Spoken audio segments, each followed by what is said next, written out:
اذا مات الانسان انقطع عنه عمله الا من ثلاث. مسلمانوں اس حدیث کو سنو اور دیکھو کہ آپ اپنے بچوں کے لیے کتنی محنت کرتے ہو. نہ رات کو رات گردانتے ہو، نہ دن کی گرمی، نہ دن کی سردی، نہ رات کی سردی، نہ رات کی تاریکی.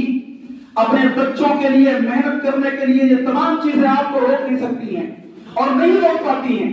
آپ محنت کرتے ہو بچوں کی پڑھائی کے لیے، بچوں کو کھلانے کے لیے، بچوں کو پلانے کے لیے، لیکن اگر آپ کی جو مین چیز ہے، جو سب سے اصلی چیز ہے، جو سب سے ضروری چیز ہے کہ اس کی دینی تربیت نہ ہو پائے، تو آپ کا محنت کرنا، آپ کا کمانا اور آپ کا رات دن لگے رہنا بچوں کے لیے، یہ تمام کے تمام چیزیں ضائع ہیں اور برباد ہیں.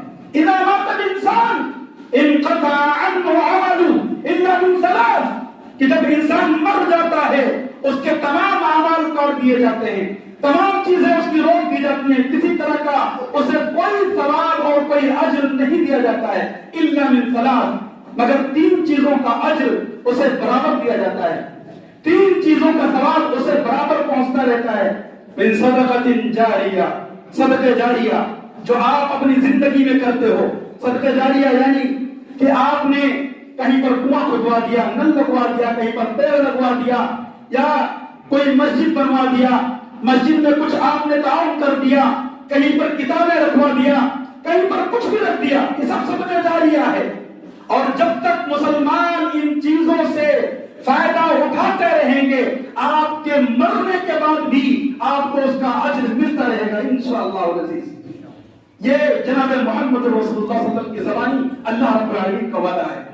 اسی طرح سے او علم منتفع بھی، یا انسان کوئی ایسا علم چھوڑ کر کے جائے جس سے لوگ فائدہ اٹھاتے رہے ہوں، خطبات کے ذریعے سے، دروس کے ذریعے سے، کتابوں کو لکھ کر کے، لوگوں کو پڑھا کر کے اپنے علم کو پیچھے چھوڑتا ہے، لوگوں کو بتاتا ہے، لوگوں کو سمجھاتا ہے، دین کی طرف لوگوں کی رہنمائی کرتا ہے.